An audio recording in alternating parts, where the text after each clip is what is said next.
dari sahabat Abu Hurairah radhiyallahu anhu, beliau meriwayatkan dari Nabi sallallahu alaihi wasallam, dan Nabi sallallahu alaihi wasallam bersabda di dalam hadisnya, al-imanu, iman itu bid'un, terbagi menjadi bid'un wa sab'una, 70 lebih, au bid'un wa sittuna, atau 70 lebih, syu'batan, bagian.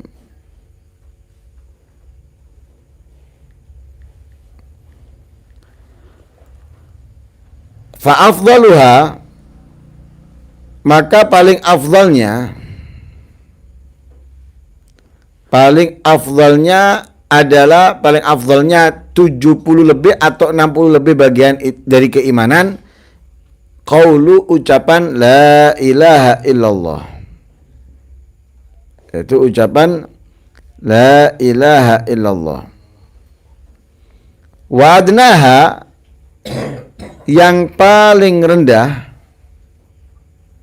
adalah imatatul adza anit thoriq, menjauhkan, menghilangkan, menyisihkan adza, gangguan, anit thoriq, dari jalan. Wal haya'u, dan malu, syu'batun minal iman, termasuk daripada bagian iman. Muttafaqun alaih.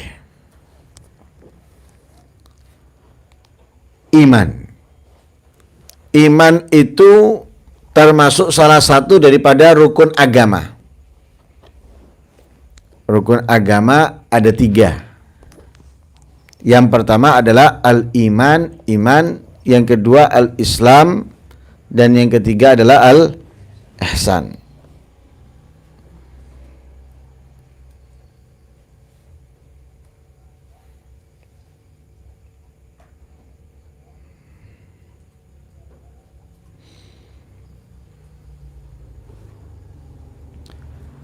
Iman itu adalah at-tasdiq bil qalb, percaya atau mempercayai, bil qalb, dengan hatinya, bima jaa ani Nabi sallallahu alaihi wasallam, segala sesuatu yang dibawa oleh Nabi Muhammad sallallahu alaihi wasallam, mimma ulima, atau lima ulima bid-din bid-darurah, dari segala perkara atau urusan yang harus diketahui dalam agama. Jadi, apapun yang wajib diketahui di dalam agama dan itu telah diajarkan oleh Rasul Shallallahu Alaihi Wasallam, wajib bagi kita untuk mempercayainya. Itu adalah iman.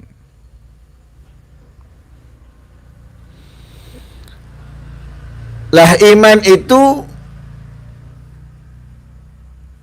sebagaimana kita ketahui kadang kuat, kadang melemah, menurun. Kuatnya iman, meningkatnya iman dengan kebaikan, ketaatan. Turunnya iman, kemaksiatan dan kejahatan. Sehingga kita diperintahkan untuk terus berusaha meningkatkan keimanan. Karena ini power utama. Power utama dalam kehidupan manusia itu adalah keimanannya. Tanpa ada iman, Islam sulit untuk hidup. Sulit untuk berkembang dalam diri seseorang. Dia sholat, dia puasa, dia melaksanakan ibadah haji, tapi masih ragu. tentang kebesaran Allah, masih tidak mempercayai janji-janjinya Allah Subhanahu wa ta'ala, Islam yang dimilikinya kurang berkembang, kurang bermanfaat, kurang bermutu. Jadi kalau ibarat lampu itu hasilnya kurang baik, kurang maksimal. Karena apa? Tidak adanya keimanan atau menipis, kurangnya sedikitnya iman dalam dirinya. Sehingga kita dituntut untuk berusaha meningkatkan dan menguatkan keimanan dengan kebaikan-kebaikan yang ada. Nah, sebagaimana di dalam kitab Zubat disebutkan fakum minal imani fi mazidi wa fi safa'il qalbi dza tajdidi bi kasratis salati was salat bi kasratis salati was siyami wa tarkis salati wa taati wa tarki ma li nafsi min syahawati.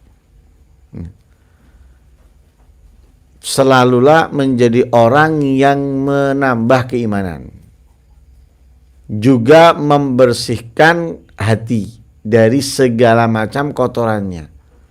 Dengan apa?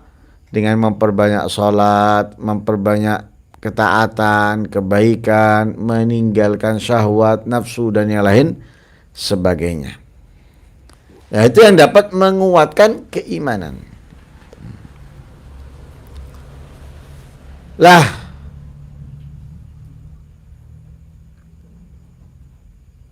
iman ini lebih sulit daripada Islam, karena urusannya kebanyakan perkara-perkara yang gaib, perkara-perkara yang tidak terlihat, seperti malaikat, seperti neraka, surga, dan yang lain sebagainya, termasuk janji-janji Allah Subhanahu wa ta'ala. Nah, itu lebih sulit. Orang ini menata hati lebih berat daripada merapikan pakaian. Merapikan pakaian, mempercantik wajah lebih mudah, tapi hati sulit. Menjaga diri tidak makan, tidak minum mudah, tapi menjaga hati dari keburukan, kejahatan sulit. Lah itu iman. Iman ini memiliki bid'un wa sab'un, 70 lebih. 70 lebih. Dalam riwayat 60 lebih. Ini kalau 70 lebih dengan 60 lebih, ini perbandingannya bisa sampai 10 lebih. Dalam riwayat Bukhari itu sudah disebutkan langsung bid'un wa sab'una, 70 lebih. Riwayat Bukhari. Tapi riwayat Muslim itu disebutkan bid'un wa sittuna. Ya, bid'un wa sittun. Nah, di situ ada perbedaan antara ulama. Yang mengatakan bid'un wa sittun atau bid'un wa sab'un itu karena adanya syak. Syak daripada perawi, ragu, yang meriwayatkan ragu. Nabi itu mengatakan bid'un wa sittun atau bid'un wa sab'un, 70 lebih atau 60 lebih. Nah, tapi sebagian lagi mengatakan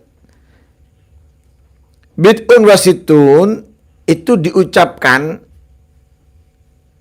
kemudian adanya tambahan yang diketahui, ibarat seperti baru mendapatkan lagi, hingga ditambah dengan bid'un wa sab'un.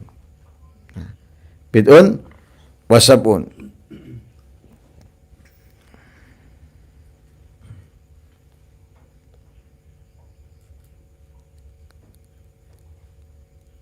Jadi seakan-akan menguatkan apa yang ditetapkan sebelumnya dengan mengatakan bid'un wa sab'un. Tapi ada lain yang mengatakan intinya itu bukan di nominal. Situn wa sab'un, bid'un wa situn atau bid'un wa sab'un. Tapi intinya daripada ucapan itu adalah menunjukkan banyaknya. Menunjukkan banyaknya. Menunjukkan besarnya. Jadi seakan-akan nominal itu hanya untuk mubalaghah atau litaktsir, menunjukkan begitu banyaknya. Walaupun ada yang mengatakan kalau misalnya banyak itu nggak mungkin diibhamkan dengan kata-kata bid'un wasitun atau bid'un wasab'un, nggak mungkin diibhamkan karena beda itu bagian atau beda itu hitungan dari 3 sampai 9. Nah, bid'un itu hitungan dari 3 sampai 9. Ada yang mengatakan dari 2 sampai 9 atau 2 sampai 10. Ada yang bahkan dari 1. Nah, kalau bid'un wasitun atau bid'un wasab'un itu ya kurang lebih di bawah, kalau bid'un wasitun berarti di bawah 70. Ya, berarti bisa dikatakan 69, atau kalau bid'un wasab'un berarti 79 atau yang lain sebagainya. Walhasil sebagian ulama mengatakan yang dimaksud itu nominal yang tepat. Nominal yang tepat itu bid'un wasitun awalnya. Ya. Kemudian tajaddadatil asyar az-zaidah. Muncul baru diklarifikasi dengan mengatakan bid'un wasab'un, atau bukan kesalahan dalam pengucapan pertama, tapi karena ada tambahannya sehingga disebutkan di hadis yang lain atau di tempat yang lain, keadaan yang lain dengan mengatakan bid'un wasab'un. Itu iman. Bid'un wasitun atau bid'un wasab'un, syu'batan bagian.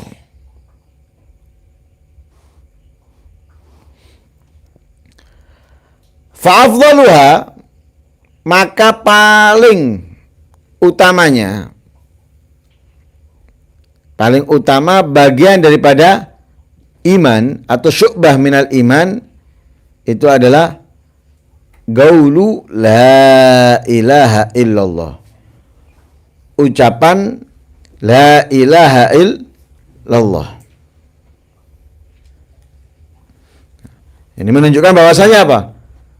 Iman secara keseluruhan itu kembalinya kepada Allah Subhanahu wa ta'ala, atau 60 lebih atau 70 lebih itu kembalinya kepada satu. Apa?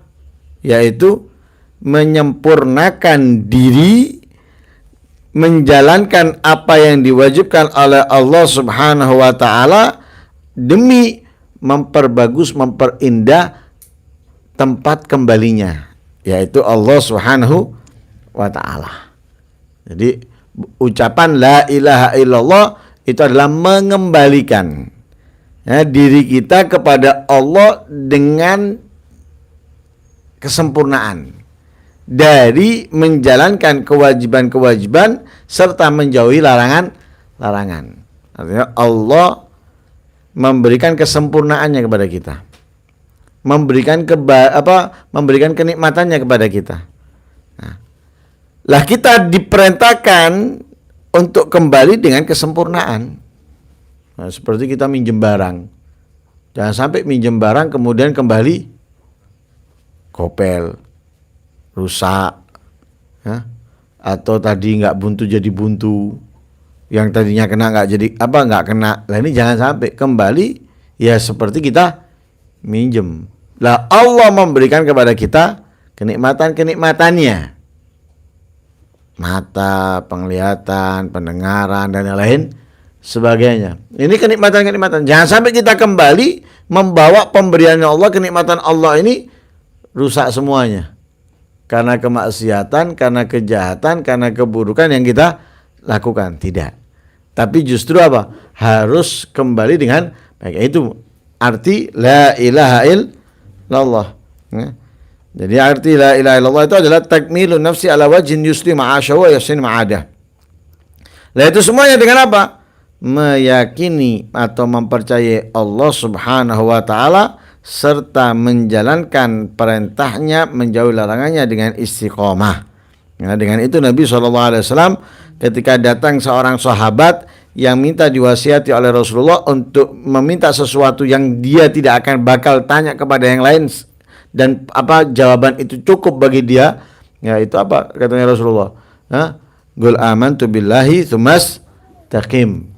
Ya, katakan aku beriman kepada Allah, tsumas taqim. Istiqomahlah dalam menekuni keimanan, ya, dalam menjalankan keimanan kepada Allah Subhanahu wa taala.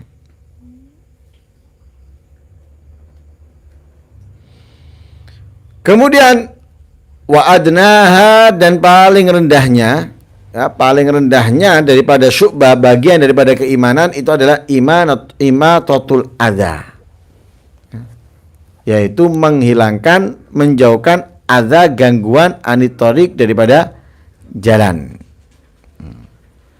Nah, ini secara tidak langsung mengajarkan kepada kita untuk apa? Untuk peduli kepada yang lain.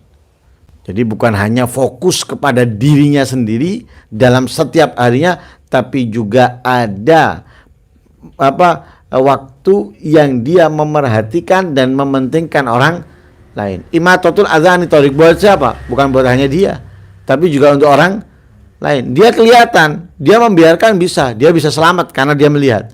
Tapi yang diajarkan, ambil. Dan itu termasuk minal iman, termasuk daripada keimanan. Termasuk daripada keimanan ketika melihat adanya sesuatu yang dapat mengganggu orang lain, kita singkirkan. Ya, kita hindarkan, kita jauhkan. Baik itu batu, baik itu duri, ya, dan yang lain sebagainya, apapun itu, kaca, paku, dan semisalnya. Ya, jangan cuek. Untung aku mengketok, tutup jalan, nggak berhenti mengambilnya. Akhirnya yang di belakangnya mengenainya, bannya kempes. Ya, kalau tadi masih muda enak, pas kebetulan orang tua sendirian, nggak ada yang membantunya, kan kasihan. Kembalikan lagi kalau kita sudah tua, kemudian seperti itu ditinggalkan, gimana coba? Nah, ini mengajarkan kepada kita imatatul adza anitorik itu adalah iman. Iman itu bagaimana kamu bisa perhatian kepada sesuatu yang dapat menyelakai orang, kemudian kamu singkirkan.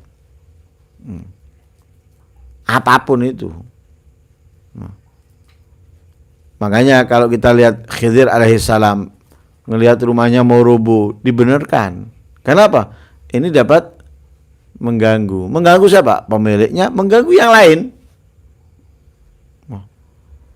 Waduh, kalau saya keluar duit nanti saya. Lah kamu pikirkan dengan hal seperti ini, kalau kemungkinan kamu keluar duit sekian, tapi kalau kamu biarkan akan mengeluarkan lebih banyak.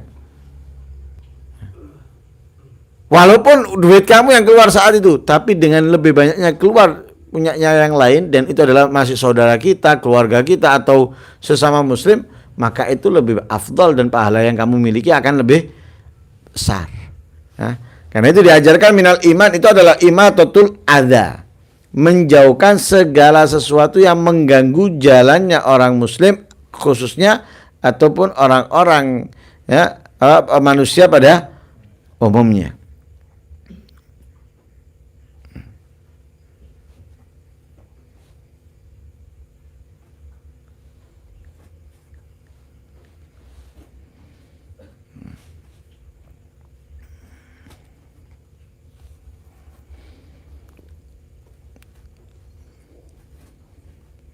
Lah, kalau kita perhatikan sebetulnya bagian daripada keimanan ini terbagi kembali kepada hati, kemudian lisan, dan amal perbuatan. Nah, hati,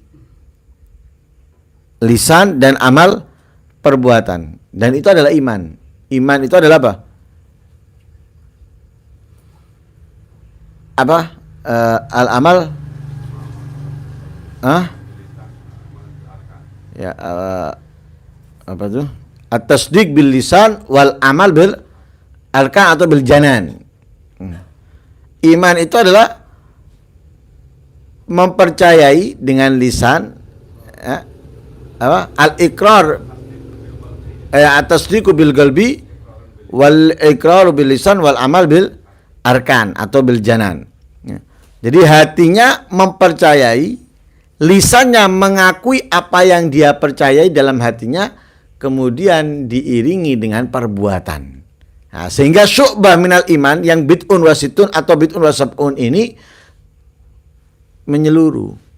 Ada bil galab, ada bil lisan, ada juga bil arkan atau bil amal. Nah, dan di situ terbagi. Nah, terbagi kalau dihitung panjang, tapi di sini disebutkan oleh Rasulullah poin paling tinggi dengan paling rendah. Paling tinggi adalah ucapan la ilaha illallah. Nah, ucapan la ilaha illallah bukan hanya sekedar ucapan, tapi di situ keyakinan yang penuh kepada Allah Subhanahu wa taala. Kemudian yang paling rendah adalah imatatul adza anit thariq, menjauhkan segala sesuatu yang mengganggu jalannya manusia secara umum, khususnya orang-orang yang beriman.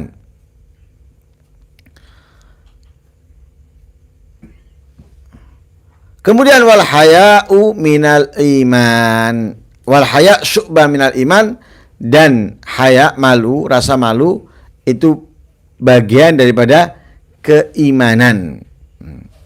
Keimanan.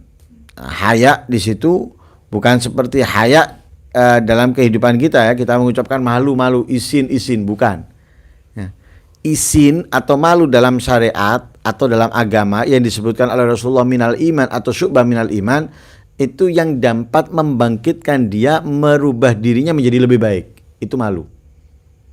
Jadi perangai yang membuat dirinya lebih sempurna, lebih baik dari sebelumnya. Itu namanya malu. Nah, kalau kita kan malu tapi justru meninggalkan. Dengan malu kita meninggalkan. Itu bukan malu dalam agama yang termasuk daripada keimanan. Isin aku. Apa anak melu? Isin aku. Aku paling tua Kemudian dia nggak mengikut dengan alasan malu. Apa kok nggak ngaji? Isin aku. Apa? Nggak iso. Kemudian dia nggak ngaji. Bukan malu itu dalam agama yang termasuk daripada keimanan, bukan. Malu yang termasuk dalam keimanan itu justru ketika dia nggak bisa, dia berusaha untuk bisa. Yang tadinya dia menjauh justru dia mendekat untuk memperbaiki. Ini namanya malu. Nah, ya jadi malu itu adalah pembangkit dia untuk menjadikan dirinya lebih baik ketika sudah baik, menjadi bisa ketika nggak bisa. Itu namanya malu. Dan itu yang termasuk minal iman, termasuk daripada keimanan seperti yang disabdakan oleh Rasul sallallahu alaihi wasallam.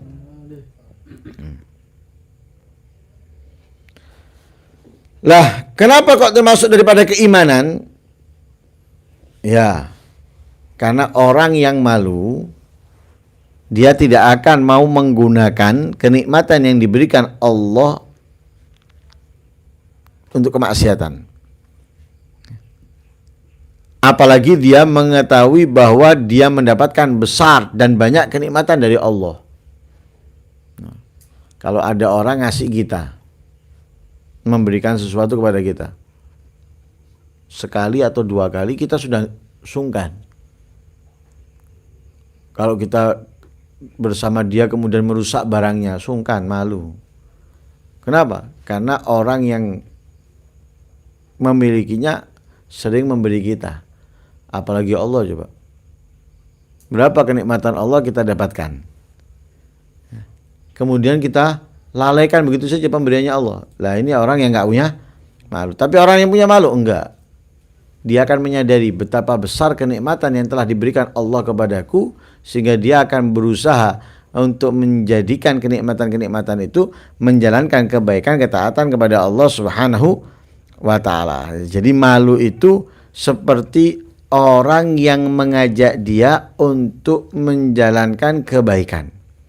Ya, menjalankan kebaikan, dan itu adalah yang dinamakan malu, termasuk daripada keimanan. Intinya bahwa iman itu perlu kita tumbuhkan dan kita kuatkan dalam kehidupan kita dengan bagian-bagian yang ada, ya, baik itu dengan hati, baik itu dengan lisan, baik itu juga dengan perbuatan, ya. Kemudian kita berusaha dalam menjalankan dan meningkatkan keimanan itu, perhatikan orang lain. Ya, perhatikan orang lain walaupun dengan hal yang kecil, yang sedikit dari apa yang kita punya, apa yang kita miliki dan yang lain sebagainya, dan tumbuhkan rasa malu yang dapat meningkatkan kebaikan kita, ketaatan kita, menjadikan kita lebih sempurna lagi kepada Allah, menjalankan ibadah kepada Allah Subhanahu wa taala.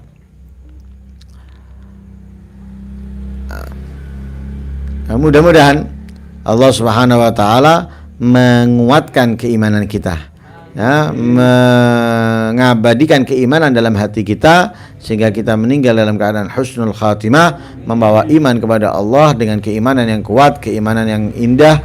Amin Allahumma amin. Wassallallahu ala sayyidina Muhammadin nabiyil ummi wa sallam. Alhamdulillahi rabbil alamin.